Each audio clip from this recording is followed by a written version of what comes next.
उपेंद्र, भले ही आपको ये नाम सुनने में बड़ा ही नॉर्मल सा लग रहा होगा और आप ये सोच रहे होंगे कि आखिर इस नाम में ऐसी क्या खास बात है, लेकिन आपको बता दें कि कन्नड़ा सिनेमा के लिए उपेंद्र महज एक नाम बस नहीं है, बल्कि एक अलग ही किस्म का सिनेमा है। जहां कन्नड़ा सिनेमा में उपेंद्र की फिल्मों की दीवानगी का आलम यह है कि अगर किसी भी फिल्म के पोस्टर के ऊपर लिखा हुआ दिख जाता है कि written and directed by Upendra, तो ये देखने के बाद वहां के लोगों को 100% इस बात पर यकीन हो जाता है कि ये फिल्म बहुत ही अलग किस्म की होने वाली है और बिल्कुल ही अलग आयाम को टच करेगी।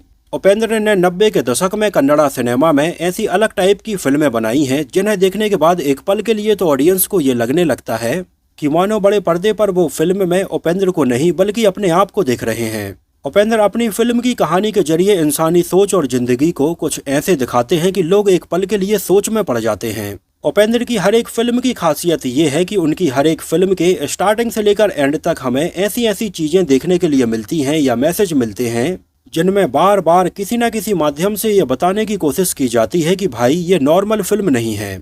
उपेंद्र एक राइटर, एक्टर, डायरेक्टर के अलावा प्लेबैक सिंगर, प्रोड्यूसर और पॉलिटिशियन भी रह चुके हैं। वैसे आज के अपने इस वीडियो में हम उपेंद्र की बायोग्राफी डिस्कस करने के लिए नहीं आए हैं, जो वैसे बहुत ही खास है। हम अपने किसी और वीडियो में इस बारे में बात करेंगे। आज इस वीडियो में हम बात करने वाले हैं उपेंद्र की साल 1999 में आई फिल्म उपेंद्र के बारे में। कितना अजीब है ना? एक एक्टर ने अपनी फिल्म का नाम ही अपने नाम पर उपेंद्र रखा है और ये कारनामा शायद ही उपेंद्र के अलावा कोई और दूसरा एक्टर कर पाता। आप जरा सोच कर देखिए, सलमान खान अगर अपनी फिल्म बनाए और उसका नाम सलमान खान ही रखें, या अमिताभ बच्चन अपनी कोई फिल्म बनाए उसका नाम अमिताभ बच्चन रखें, या अनिल कपूर अपनी कोई फिल्म बनाए और उसका नाम अनिल कपूर रखें, तो कैसा लगेगा?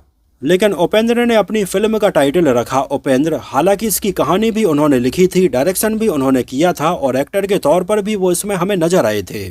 उस समय साल 1999 में आई उपेंद्र की ये साइकोलॉजिकल ड्रामा थ्रिलर फिल्म का ये पोस्टर भी बड़ा ही अजीबोगरीब किस्म का था, जिसमें उपेंद्र हमें एक बालों का जूता बनाए हुए नजर आते हैं और उनके माथे पर हमें फिल्म की तीनों एक्ट्रेस नजर आती हैं। वैसे आपको बता दें कि इसमें बॉलीवुड एक्ट्रेस रवीना टंडन भी हमें नजर आई थी।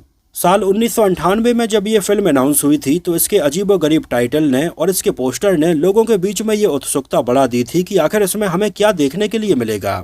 हालांकि लोगों को इस बात पर भरोसा था कि फिल्म में जो भी देखने के लिए मिलेगा वो बहुत ही अलग और इतना यूनिक होगा कि इसके पहले उन्होंने कभी देखा नहीं होगा, क्योंकि लोग इसके पहले 1998 में उपेंद्र के द्वारा लिखी गई, डायरेक्ट की गई और बतौर एक्टर भी वो इसमें नजर आए थे। फिल्म ए को लोगों ने देखा हुआ था। जो फिल्म और इसमें दिखाया गया कंसेप्ट इतना यूनिक था कि आज इतने साल बाद भी इस तरह की फिल्म देखने के लिए नहीं मिल पाई है। और ए को लेकर अगर मैं अपना पर्सनल एक्सपीरियंस आपको बताऊं तो इस तरह की कहानी वाली फिल्म ना तो मैंने इसके पहले देखी थी और ना ही आज तक और देखी है।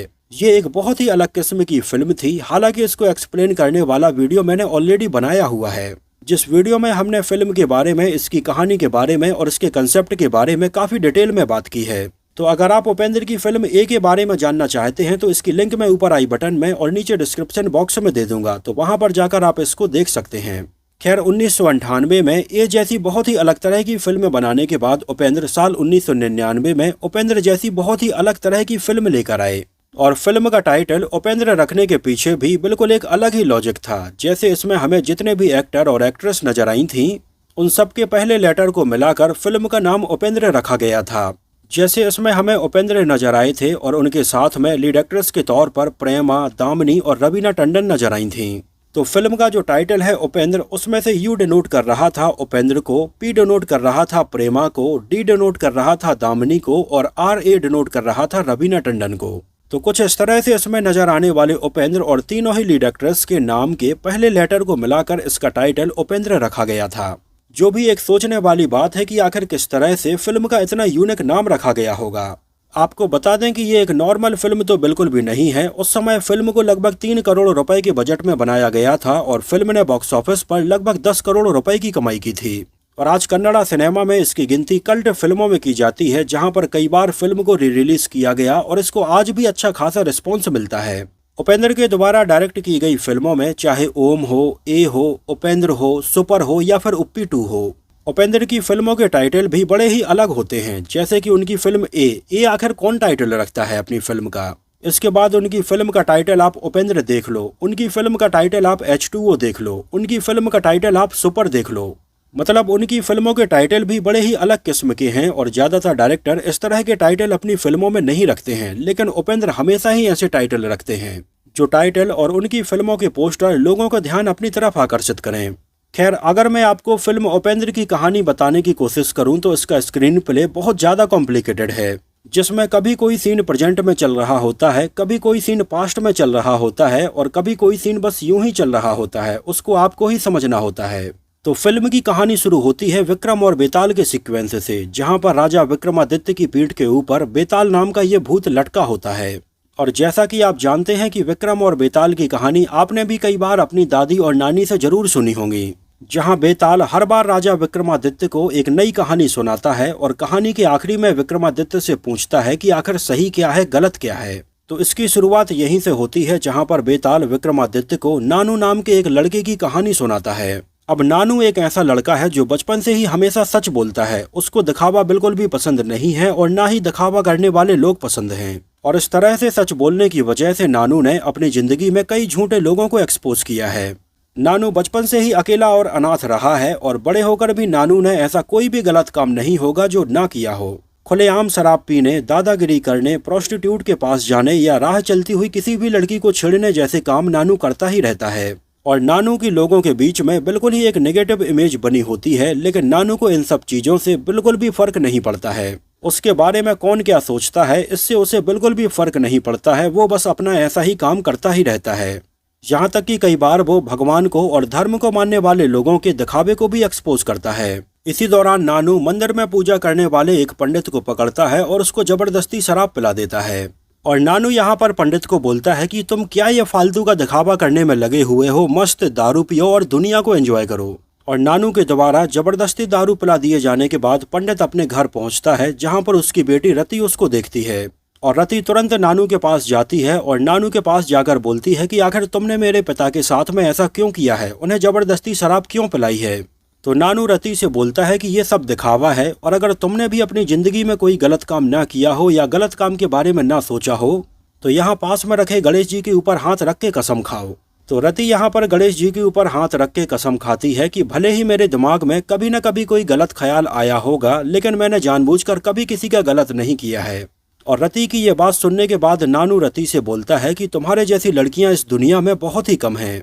और इसके बाद नानू रति को उसके घर ले जाता है तो देखता है कि रति के जो पिता पंडित थे, जिन्हें नानू ने जबरदस्ती शराब पिलाई थी, अब वो घर पर बैठे हुए आराम से शराब पी रहे थे, जहां उनके सामने अब 3-4 टाइप की अलग अलग दारू की बोतल थी और वो आराम से बैठकर उसको एंजॉय कर रहे थे।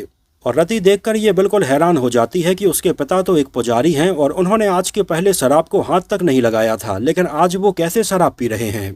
तो यहाँ पर रति के पिता रति को बहुत ज़्यादा भला बुरा बोलते हैं और उससे बोलते हैं कि अगर तुम्हारी जगह पर मेरा कोई लड़का होता तो मैं भी सूट बूट पहन के आराम से शराब पी रहा होता।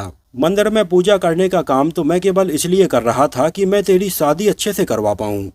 और जब नानू ने उसको बाजार में इतने लोगों के सामने जबरदस्ती शराब पिला ही दी है तो आखिर वो घर में शराब क्यों ना पिए। और ये सुनने के बाद रति काफ़ी रोने लगती है, लेकिन उसको अपने पिता के दिखावटीपन का पता चल जाता है और ये भी पता चलता है कि आखिर नानू कितना सही है। और बस यहाँ से रति को नानू से प्यार हो जाता है और आगे हमें देखने के लिए मिलता है कि रति नानू को ढूंढने के लिए हर गलत जगह पर जाती है। और नानू को ढूंढने के लिए रति एक प्रोस्टिट्यूट के एरिया में जाती है क्योंकि उसको लगता है कि शायद नानू यहाँ हो सकता है। एक शराब के अड्डे पर जाती है क्योंकि उसको लगता है कि शायद नानू यहाँ पर मिल जाएगा, लेकिन वहाँ उसको नानू नहीं मिलता है। पुलिस वाले एक क्रिमिनल को अपनी जीप में बैठाकर ले जा रहे होते हैं तो उसको भी रति एक बार वेरीफाई करती है कि कहीं ये नानू तो नहीं है, लेकिन उसको नानू वहाँ पर भी नहीं मिलता है। लेकिन फाइनली जब उसको नानू मिलता है तो वो अपने प्यार का इजहार उससे करती है। इसके बाद ये दोनों एक पार्क में जाते हैं, जहाँ पर पार्क में अलग अलग प्रेमी जोड़े एक दूसरे से लिपटे हुए बैठे रहते हैं। और यहाँ पर रति भी नानू के साथ में ऐसे ही चिपक कर बैठने का प्रयास करती है, लेकिन नानू पीछे हो जाता है, जिससे रति को लगता है कि नानू कितना अच्छा है। और यहाँ पर नानू उसको ये यकीन दिला देता है कि वो ऐसे हवस वाले प्यार में यकीन नहीं करता है, वो सच्चे प्यार में यकीन करता है। क्योंकि अगर उसको इस तरह से केवल और केवल अपनी हवस बस मिटानी है तो कहीं पर भी किसी के साथ भी पैसे खर्च करके वो मिटा सकता है। वैसे मैं आपको ये एक जनरल वे में बता रहा हूँ, लेकिन फिल्म देखते टाइम पर आपको बाकायदा इसमें ऐसे कई बोल्ड सीन और डायलॉग्स सुनने के लिए मिलेंगे, जिन्हें देखकर 1 मिनट के लिए तो ऐसा लगता है कि भाई संदीप रेड्डी वांगा तो वैसे ही अपनी फिल्मों में लड़कियों को इस तरह से दिखाने के लिए बदनाम है। जबकि उससे भी ज़्यादा एक्सट्रीम कंडीशन पर उपेंद्र ने फिल्मों में महिलाओं को दिखाया है। जबकि वो 90 के दशक की बात है और उस टाइम पर भी उपेंद्र अपने करियर की चिंता किए बिना ही जो भी उनके दिमाग में था वो अपनी फिल्मों में दिखाते चले गए।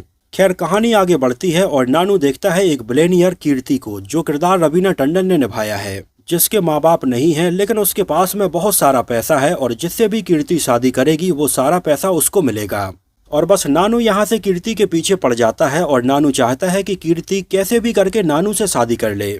यहाँ तक कि नानू अपने और कीर्ति की शादी के इनविटेशन कार्ड भी छपवाता है और उसको कीर्ति के वर्कर्स को बांटने भी जाता है, जो देखने के बाद कीर्ति बहुत ज्यादा नाराज होती है और नानू के घर पर अपने आदमियों को भेजकर अटैक करवाती है। जहां नानू के घर पर एक और महिला मिलती है जिसका नाम स्वाति है और स्वाति को पकड़कर वो लोग कीर्ति के पास में ले आते हैं। और यहाँ पर हमें पता चलता है कि रति और कीर्ति तो ऐसे ही हैं। नानू की पहले भी शादी हो चुकी है स्वाति से और स्वाति नानू के साथ में ही रहती है।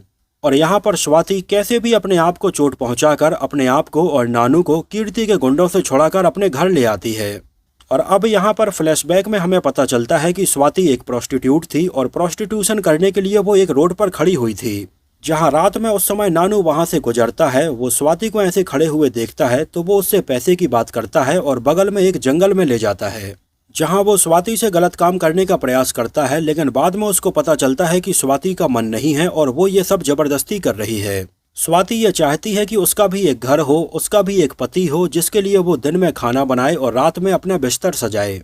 और यहाँ पर उसकी कहानी सुनने के बाद नानू उससे बोलता है कि वो उससे शादी तो नहीं कर सकता है, लेकिन अगर वो चाहे तो वो उसके घर में रह सकती है। और स्वाति इसके लिए तैयार हो जाती है। इस तरह से नानू उस प्रोस्टिट्यूट को अपने घर ले आता है।